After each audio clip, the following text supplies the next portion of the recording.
আসসালামু আলাইকুম ওয়া রাহমাতুল্লাহি ওয়া বারাকাতুহু। ওয়ালাইকুম আসসালাম ওয়া রাহমাতুল্লাহ। আলহামদুলিল্লাহি নাহমাদুহু ওয়া নাস্তাঈনুহু ওয়া নাস্তাগফিরুহু ওয়া নু'মিনু বিহি ওয়া নাতাওয়াক্কালু আলাইহি ওয়া না'উযু বিল্লাহি মিন শুরুরি আনফুসিনা ওয়া মিন sayyiati a'malina।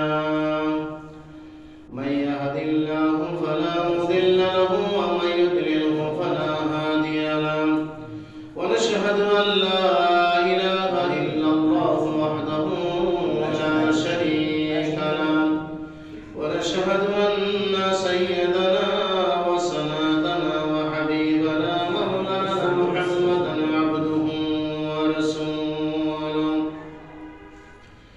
الذي أرسله بالحق بشيرا ونذيرا وداعيا إلى الله بإذنه وسراجا منيرا فقد قال الله تعالى في كلامه المجيد والفرقانه الحميد أعوذ بالله من الشيطان الرجيم بسم الله الرحمن الرحيم ألهاكم التكاثر حتى زرتم المقابر كلا سوف تعلمون ثم كلا سوف تعلمون كلا لو تعلمون علم اليقين لترون الجحيم ثم لترونها عين اليقين ثم لتسألن يومئذ عن النعيم صدق الله مولانا العظيم وصدق رسوله النبي الحبيب الكريم عن أبي هريرة رضي الله تعالى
দেখা ফুরাই মনের বাসনা আল্লাহুম্মা সাল্লি আলা সাইয়্যিদিনা মাওলানা মুহাম্মদ ওয়া আলা আলি সাইয়্যিদিনা মাওলানা মুহাম্মদ লা ইলাহা ইল্লাল্লাহ লা ইলাহা ইল্লাল্লাহ লা ইলাহা নাই কোনো মাবুদ আল্লাহ ছাড়া নাই কোনো মাওজুদ আল্লাহ ছাড়া লা ইলাহা ইল্লাল্লাহ লা ইলাহা ইল্লাল্লাহ আয়াতের মালিক যে আল্লাহ আমার মতের মালিক সে আল্লাহ লা ইলাহা ইল্লাল্লাহ লা ইলাহা ইল্লাল্লাহ লা ইলাহা ইল্লাল্লাহ মুহাম্মাদুর রাসূলুল্লাহ সাল্লাল্লাহু আলাইহি ওয়াসাল্লাম বালাগাল উলা বিকামালিহি কাশাফাত দুজা বিজামালিহি আসরাত জামিউ খিসালিহি সাল্লু আলাইহি ওয়া আলিহি আজিকান নাসবি আলাল হিসাবি কুল্লুল আরবি ফি খিদমাতিহি বালাগাল উলা বিকামালিহি কাশাফাত দুজা বিজামালিহি আসরাত জামিউ খিসালিহি সাল্লু আলাইহি ওয়া আলিহি সকলে বলুন আলহামদুলিল্লাহ। মহান রব্বুল আলামিনের দরবারে অসংখ্য অগণিত শুকর এবং সুজুদ যে আল্লাহ পাক আমাদেরকে পবিত্র মাহে শাবানের চাঁদের প্রথম জুমাবার দিনে আল্লাহর ঘরে বেহেশতের বাগানে দুনিয়ার কাজকর্ম বেচাকেনা ছেড়ে দিয়ে আল্লাহর ঘর জান্নাতের বাগানে আল্লাহর হুকুম পালনার্থে জুমার নামাজ আদায়ের লক্ষ্যে পবিত্র দিনে পবিত্র দিবসে গুনাহ মাফের দিবসে আল্লাহ পাক আমাদেরকে এই গরিবের জন্য হজের দিনে বেহেশতের বাগানে আল্লাহর ঘরে আসার বসার তৌফিক দিয়েছেন, আল্লাহ পাকের ইবাদত করার সুযোগ দিয়েছেন। আমরা সকলে বলি আলহামদুলিল্লাহ। লক্ষ কোটি দরুদ সালাম প্রেরণ করছি শাফিউল মুজনিবিন রাহমাতুল লিল আলামিন আমাদের প্রাণের নবী মুহাম্মদ রাসূলুল্লাহ সাল্লাল্লাহু আলাইহি ওয়াসাল্লামের রওজা মুবারকে এই বাংলার জমিন থেকে সোনার মদিনা মুনাওয়ারা আমাদের দরুদ সালাম পৌঁছায় দেন। সকলে বলি আল্লাহুম্মা আমিন। পবিত্র কালামাল্লাহ শরীফের 114টি সূরা থেকে আরেকটি সূরার নাম সূরা তাকাসুর। এই সূরাটি অবতীর্ণ হয়েছে পবিত্র মক্কা নগরীতে। এই সূরার নাম হচ্ছে মক্কি সূরা। আয়াতে কারিমা হচ্ছে 8, রুকু সংখ্যা হচ্ছে 1। এই সূরাটির শানে নজুল হচ্ছে অবতীর্ণ হওয়ার ঘটনা হয়েছে কুরাইশদের মধ্যে মক্কার দুই প্রধান গোত্রের মধ্যে বনি আব্দুল মানাফ ও বনি সাহাম গোত্রের লোকেরা একবার পরস্পরে নিজেদের গোত্র নিয়ে গর্ব করে আর বলে আমরা তোমাদের চেয়ে সম্পদে এবং লোক বলে বেশি। এই প্রসঙ্গে এই সূরাটি নাজিল হয়েছে। আসলে এই সূরার আরো অনেক লম্বা শানে নজুল রয়েছে। মানুষ দুনিয়ামুখী, বেশিরভাগ মানুষ দুনিয়া নিয়ে ব্যস্ত। দুনিয়ার মানুষ জাগতিক সম্পদ নিয়ে পাগল। দুনিয়ার মানুষ এই দুনিয়ার মোহমায়া পড়ে আল্লাহ এবং আল্লাহ রাসূলকে ভুলে অনেক নিচ থেকে অনেক নিচে মানুষ চলে গেছে। জোরে বলুন নাউজুবিল্লাহ। আল্লাহ রাব্বুল আলামিন আমাদেরকে সতর্কতা করে বলেন, বিসমিল্লাহির রহমানির রহিম, আলহাকুমুত তাকাসুর হাত্তা যুরতুমুল মাকাবির। প্রাচুর্যের প্রতিযোগিতা তোমাদেরকে ভুলিয়ে রেখেছে, যদিও তোমরা কবরের সম্মুখীন হও। কাল্লা সাওফা তা'লামুনা সুম্মা কাল্লা সাওফা তা'লামুন।